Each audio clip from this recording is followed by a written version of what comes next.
Hello friends, स्वागत है आपका टारगेट यूजीसी नेट एकेडमी पर। दोस्तों, आज का हमारा टॉपिक है फैलिसीज़ के बारे में। फैलिसीज़ एक बहुत ही इंपॉर्टेंट टॉपिक है यूजीसी नेट पेपर 1 के लिए। दोस्तों, इंडियन लॉजिक से कम 4 से 5 क्वेश्चन आते हैं और फैलिसीज़ से भी मिनिमम 2 क्वेश्चन तो आते ही आते हैं। मतलब एक क्वेश्चन तो पक्का ही है और 2 भी आ सकते हैं। तो दोस्तों, इस टॉपिक को बिल्कुल भी नहीं मिस करना है। तो चलिए स्टार्ट करते हैं। तो सबसे पहले हम बात करते हैं फैलिसीज़ होता क्या है।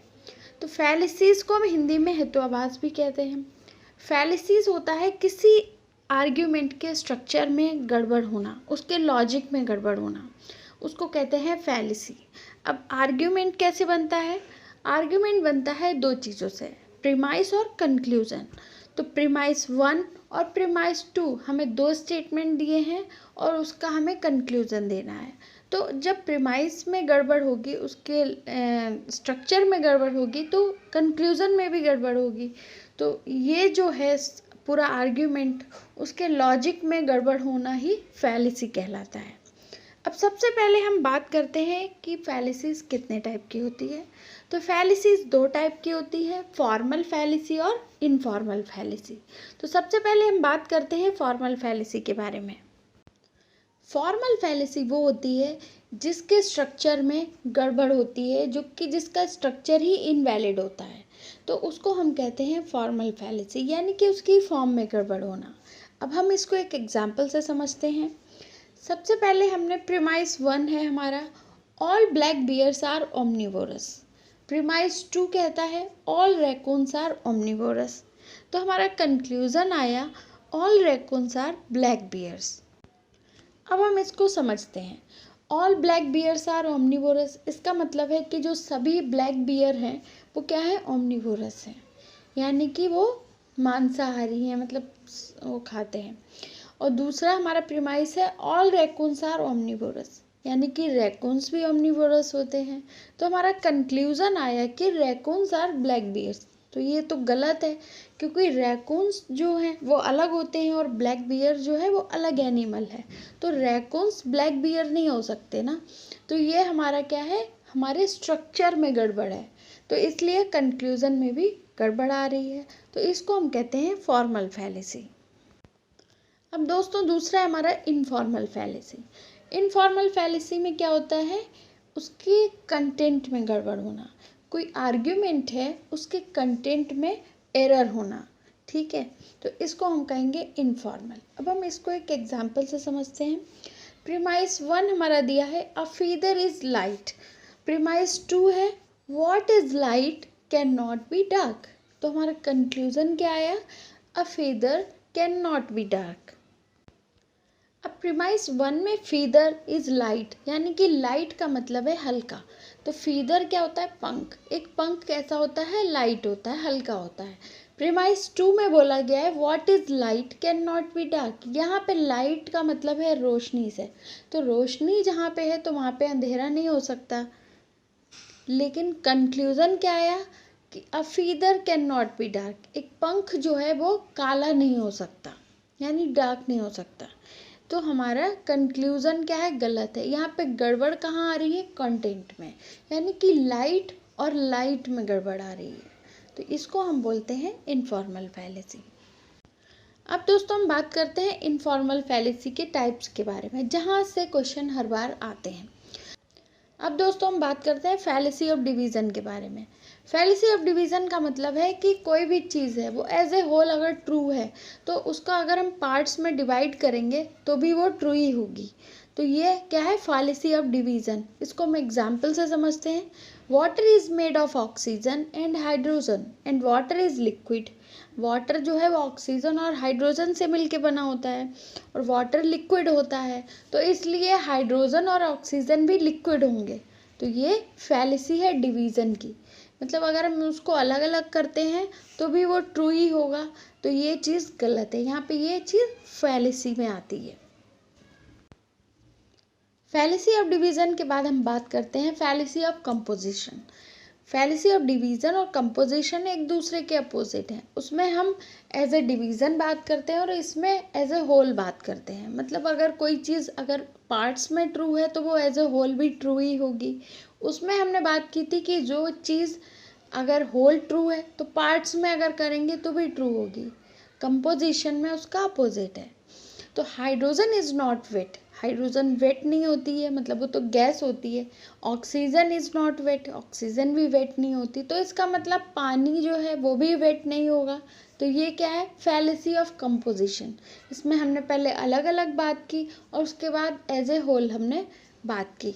तो ये फैलेसी है कंपोजिशन की। दोस्तों अब हम बात करते हैं फैलेसी ऑफ एड होमिनम के बारे में। एड होमिनम में क्या होता है कि एक पर्सन होता है, वो दूसरे पर्सन को लॉजिकली काउंटर करने की जगह क्या करता है, उसके कैरेक्टर को अटैक करता है। आपने अक्सर ऐसा देखा होगा कि कुछ लोग आपसे नॉलेज में या आपसे पढ़ाई में हार जाते हैं तो वो क्या करते हैं, आपके कैरेक्टर पे उंगली उठाने लगते हैं। तो वो इसी तरह की फैलेसी होती है, फैलेसी ऑफ एड होमिनम। इसको हम एग्जाम्पल से समझते हैं। A politician claims that it is in the country's best interest to expand oil production. मतलब एक पॉलिटिशियन है, वो कहता है कि ये हमारे लिए अच्छा है कि हम अपना ऑयल प्रोडक्शन को बढ़ाएं, ये हमारे देश के लिए अच्छा रहेगा।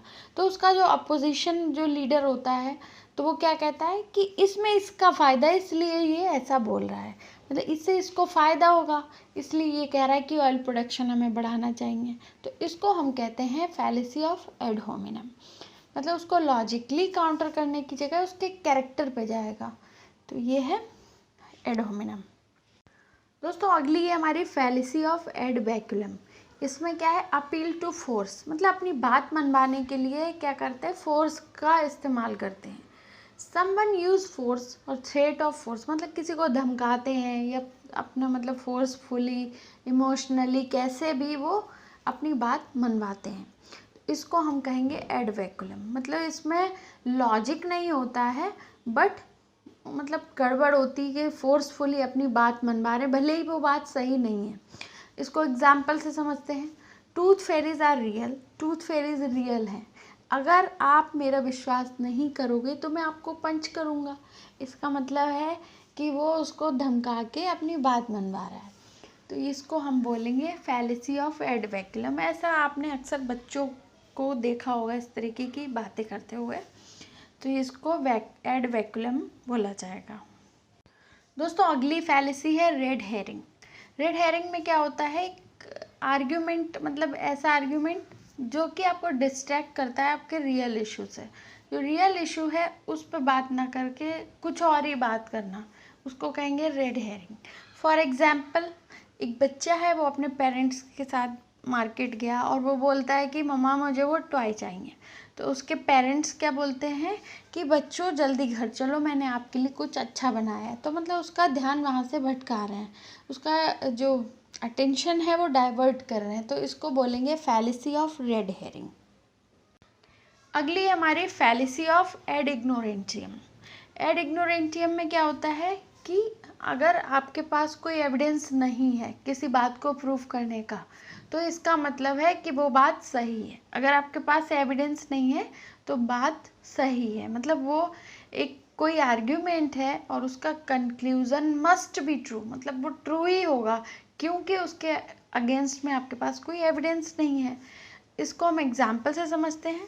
No one can actually prove that God exist, therefore God does not exist. मतलब कोई भी ये प्रूव नहीं कर सका है कि भगवान एग्जिस्ट करते हैं, तो इसका मतलब है कि भगवान एग्जिस्ट नहीं करते हैं। इसको हम अपोजिट भी बोल सकते हैं कि भगवान, मतलब कोई भी ये प्रूव नहीं कर सका है कि गॉड डज नॉट एग्जिस्ट, मतलब भगवान नहीं है, ये भी किसी ने प्रूव नहीं किया है, तो इसका मतलब है कि भगवान है। तो ये क्या है, फैलेसी ऑफ एड इग्नोरेंसियम। मतलब अगर उसके अगेंस्ट में हमारे पास कोई एविडेंस नहीं है तो वो आर्ग्यूमेंट सही माना जाएगा। अगली हमारी फैलेसी ऑफ एड इक्विवोकेशन। इसमें क्या होता है कि कोई वर्ड, कोई फ्रेज या सेंटेंस हम ऐसा यूज़ करते हैं कि जो सामने वाला है वो कंफ्यूज हो जाता है कि मतलब जो मैंने कुछ और बोला और सामने वाले पर्सन ने कुछ और समझ लिया। तो ऐसा वर्ड, फ्रेज या फिर सेंटेंस ऐसा कोई हमने यूज़ किया कि वो सामने वाला पर्सन कंफ्यूज होकर कुछ और समझता है, तो हम इसको बोलते हैं फैलेसी ऑफ एड इक्विवोकेशन। इसको हम एक एग्जाम्पल से समझते हैं। The priest told me I should have faith, मतलब प्रीस्ट एक पुजारी ने मुझसे कहा कि मुझे फेथ रखना चाहिए।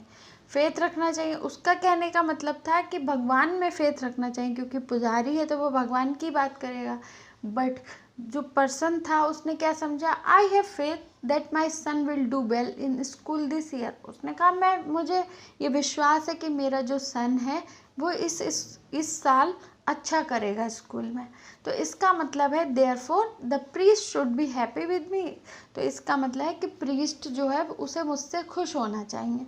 मतलब उसने बोला कि फेथ रखो भगवान में, बट वो फेथ कहाँ रख रहा है, अपने सन पे, कि मेरा सन अच्छा करेगा।